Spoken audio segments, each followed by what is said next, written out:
O, Lisa Tanas, gusto mo malaman kung sino ang nag-send sa akin ng iyong bilat na nakalabas? Si Daryl Yap. Lisa, ikaw yan, galing kay Daryl yan. Yung bilat ni Lisa. Siya puting ahas. Pinagbibintangan niyo ako na nanghingi ako pera sa inyo. Ito. Si Daryl, galing kay Amy, tsaka kay Daryl Yap yung nakabukaka si Lisa Tanas.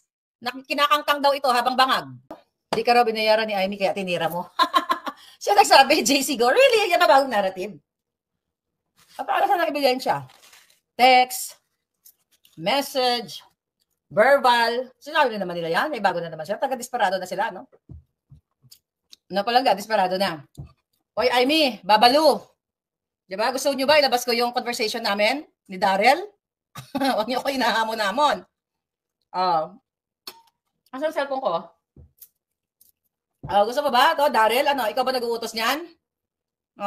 Gusto mo? Kasi check ko lang ng mga pinagsasabi nyo dito sa akin. May bago na naman niya palangga? Pakita ko lang ha. Okay, Daryl Yap. Ikaw ba nag-utos niyan? Gusto mo ilabas ko yung mga mensahe natin dito? Mga ganyan natin? Yung message ni Amy? Nasaan na yun? Pero huwag mo nang burahin kasi na-screen record ko na to lahat. Amy, gusto mo pakita ko yung message mo? May bago ba sila, palangga? Okay, madali. Ito. Dali lang ha.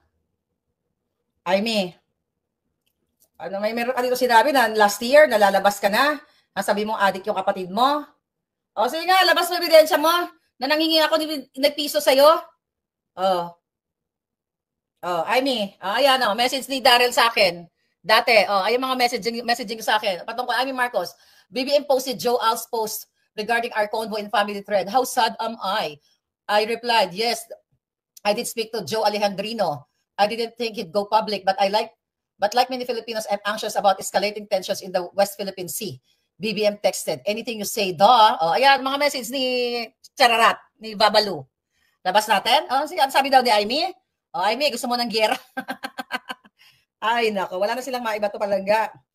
Ano to? Ang dali, kayo, Daryl, di ba? Nag-usap tayo, wag kayo magsalita. Ano yan? Teka, pakita ko lang. Ito, message mo sa akin. Galit na galit sila ni Inday, lalo na si Inday, napakasinungaling daw.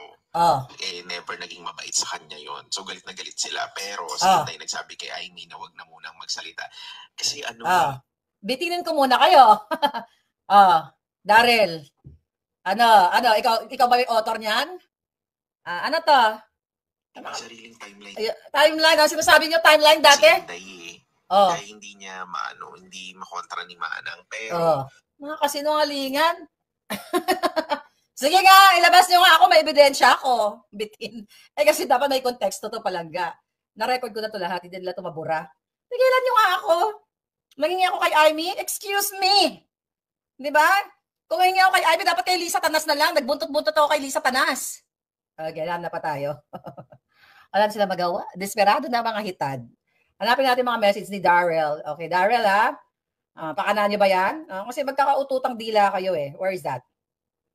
Asan mga message? Okay. Baka na-block na ako kagad. Okay. Okay. Tignan natin, mga message nyo. Labas nyo. Okay. May mga drama pa kayong eksena dati. Diyos ko po. Pwede, no? Dali lang mga palangga. Daming message eh. Ayan, no? Ang daming naming message. Sa screen record ko na yan. Hindi na nila pwedeng yan. Ipagtanggol. Ano to? Gusto mo ba, Daryl? Sabihin ko lahat? Yung mga puting, na isa ka sa puting ahas? Amy? Ano to? Yung tungkol kay Lisa Tanas? Ano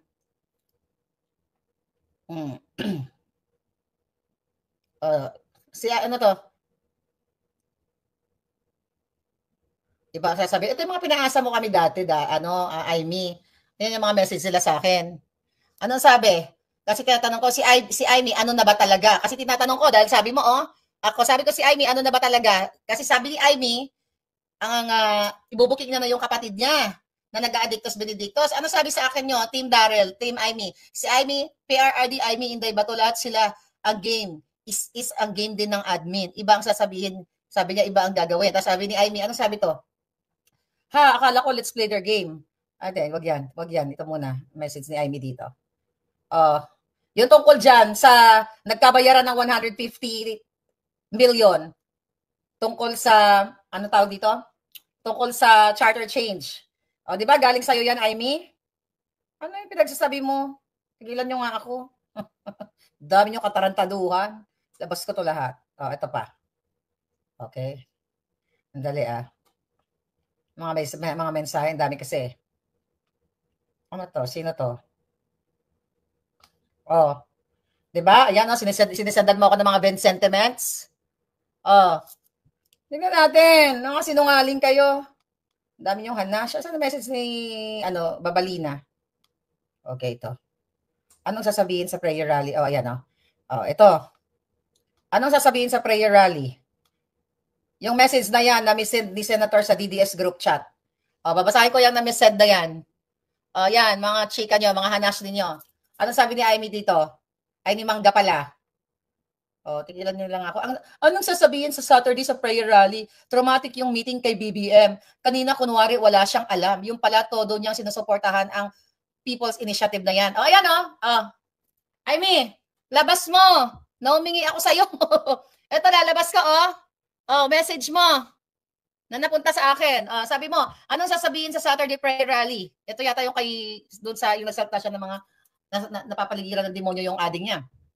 Traumatic yung meeting kay BBM. Kanina, kunwari, wala siyang alam. Sinabi niya sa kapatid niya, yung pala, todo-todo niyang sinusuportahan ang PI para magkaroon ng 2 times 5-year term at iba pa.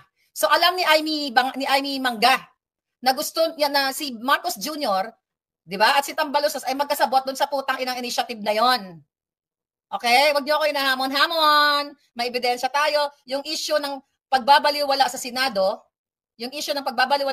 ay baliwala rin sa kanya. Wala siyang pakialam sa batas at payag pala siya kina Martin at sa PI na magpapanatili sa kanya sa posisyon ng 10 taon at mahigit pa. Yan ang gusto nila sa People Initiative na yan, mga kababayan. Kakahiya kung ano ang binatikos sa ama ko, mas malala pa ang gagawin niya. Traidor sa konstitusyon, traidor sa bayan, traidor sa aming pamilya. Hindi ko na siya kilala, higit hindi siya maaring anak ng ama ko. Screenshot nyo. Amy, yan ang message mo. Post ko na lang yan. Ang dami niya sinasabi. Alam mo pala eh. Kaya 'di ba, sabi ko sa inyo, yung putang inang initiative na yon, drama-drama lang ni Amy Marcos. Alam niya. Sinabi niya dito. Okay? Hindi ko dapat nalabas kasi may usapan tayo, Daryl. Okay? Pero alam ko, ikaw ang behind ng mga kasinungalingan na yan. Hindi labas ko na lahat. Alam ni Amy, ano daw sasabihin niya sa prayer rally. Tingnan mo, Napakita natin sa inyo.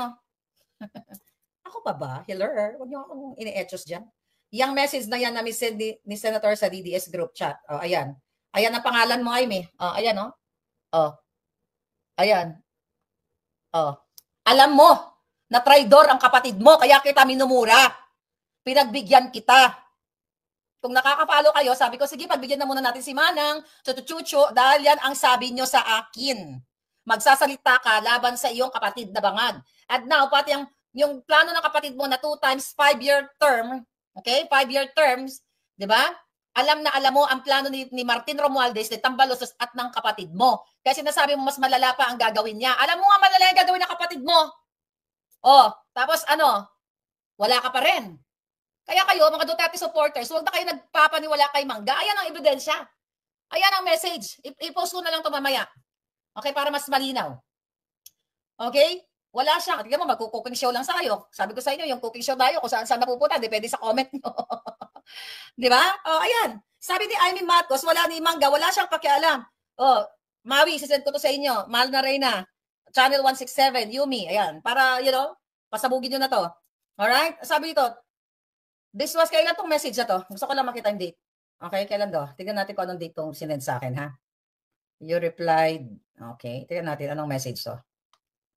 Okay, ayan, January. Ano yan, pinabura? Ayan, tangina, kaya nga, hinahanap ko interview, Ayan, ayan ang date. Nakita nyo yung date, Daryl? Yung usapan natin, hindi yan gawa-gawa dahil gumagalaw yan, Okay, hindi ako may-ari ng Facebook o wala akong contact sa Facebook. Ano pa? January yan. Di ba? Kailan nangyari yung Jotang Jinin ng initiative na yan? Di ba? December yan? January sila. So, much ang information. Ang sabi mo sa kapatid mo, mas malala pa ang gagawin niya. Traidor sa konstitusyon, traidor sa bayan, traidor sa aming pamilya. Hindi ko na siya kilala. Higit, hindi siya maaaring anak ng ama ko. O kanino siyang anak? Anak sa labas? Sige nga. Oh. Sarap-sarap pa naman ng breakfast natin. Marami akong bala, mga hitad. Alam niyo kasi, ako naman, mayroon akong palabra de honor. Daryl, we talk about it, na hindi mo ako gagalawin, hindi rin kita gagalawin. Pero ngayon, may bago ka. Ikaw nasa likod niyan eh. Nangingi ako ng pera kay Amy? Labas yung ebidensya niyo. Hindi ba dapat pagkakataon niyo na yon? No, si Marlica nangingi. In what? When? When? Where? Oh. When? Where? Alam niya na adik ka kapatid niya, kaya galit na galit ako kay Amy. Alam niya na si Bangag Jr. ang nasa likod ng putang inang initiative na yan. O, abangan nyo yan. Pag-uusapan na naman lamal na rin. Forward ko na yung mga messages dito. Okay na wala na yun? Ngayon. Sabaw at gawa-gawa. Alam mo, desperado na kasi sila. Ay nga. Di ba kanina, binilabas natin yung nag-hit-hit siya ng MJ. Galit na galit. Umakyat si Daryl sa vlog ni Libag. Kailan? Mia Poche. Kailan umakyat? Ngayon? Sarap ng black coffee. Nanghingi ka daw noong birthday ni BP Inday. Nung nagkita ka, buta kayo! Sa tent? Oh my God, are you fucking kidding me? Lahat yun naka-live. Hindi sana. Ang daming tao. Diyos ko, ano ba naman ang logic niyan? Manghihingi ako doon. Never ever, darling. Oh my God. Kasama si Daryl. Okay. Di siya may utos niyan. Ikaw nasa likod yan, Daryl. Kung ganyan ka, idilabas ko na lahat ng kaputahan mo dito. Patunayan ko sa inyo na galing ko sa kanya. Okay? Okay. Di ba gusto mo pa nga magpa-interview sa akin, di ba? Ikaw ang lumapit sa akin. Okay, wait. Gusto niyo akong sirain, ha? Hindi kayo magwawagi. Hanap pa tayo ng message. Oli Satanas, gusto mo malaman kung sino ang nag-send sa akin ng iyong bilat na nakalabas. Si Daryl Yap. Lisa, ikaw yan, galing kay Daryl yan. Yung bilat ni Lisa. Siya puting ahas. Kaya sabi ko, true ba yan? Kadiri. Ayan, Lisa, puting ahas ko. Si Amy. Tsaka si Daryl, yung pet-pet mo daw yan. Sige nga. Ay, nako. Sabi ko sa inyo, wag niyo ako gagalawin. May palabra de honor ako. Nag-uusap tayo, wala tayong galawan. Di ba? Ginalaw niyo ako. Yan. Kay Daryl Yap, sa kampo ni Amy galing. Ang nakabikakang bilat ni Lisa Tanas. No, alam mo na, Lisa? Yung mga puting ahas ko na matitino, protected sila. Even sa court. Hindi ko sila dinadrag. Just recently, gusto ni Lisa Tanas, Lisa Tanas, wala ka kahirap-hirap. Gusto ni Lisa Tanas, gusto ni Robles, gusto ni Zaldico, gusto ng Bangag, hubaran ang aking puting ahas. But we asked, my defense team ako, nag-ask kami ng protected order kasi ayoko ipahamak ang aking mga puting ahas. Pero ito, hindi ko pwede. Pinagbibintangan niyo ako na nangingi ako pera sa inyo. Ito, si Daryl, galing kay Amy, tsaka kay Daryl Yap yung nakabukaka, si Lisa Tanas. Kinakangkang daw ito habang bangag. Lisa, alam mo na ha? Yan, galing yan kay Amy tsaka kay Daryl. Isa-isa lang, baka maubusan tayo. Isa-isa lang, baka maubusan tayo. Okay? Nagwa-warning pa si Libag at Yapaga about Grace. Alin? Yung Alin? Yung pagsinghot ni Grace Ibuna? Gusto mo ba, Grace, ilabas ko? Alin? Nagwa-warning. Ano sabi nagwa-warning? If the price is right? Wow. Dapat makagawa ka ng kwento. Gusto mo ba, Grace Ibuna? Ilabas ko yung bangag na bangag ka sa Netherlands. Na sumisinghot ka sumihit-hit ka ng weed. Na favorite din ni Lilibag. Gusto mo? I-message mo lang ako kung gusto mo. Okay. Bibigyan kita ng 24 hours. For sure nanonood ka. Bibigyan kita ng 24 hours kung mananatili ka dyan sa kajotahan ng Team Alpotera. Gusto mo ba, Grace? Ilabas ko din? Oh, sige nga. Cook na cook talaga sila talaga. Imagine nyo, nagluto lang naman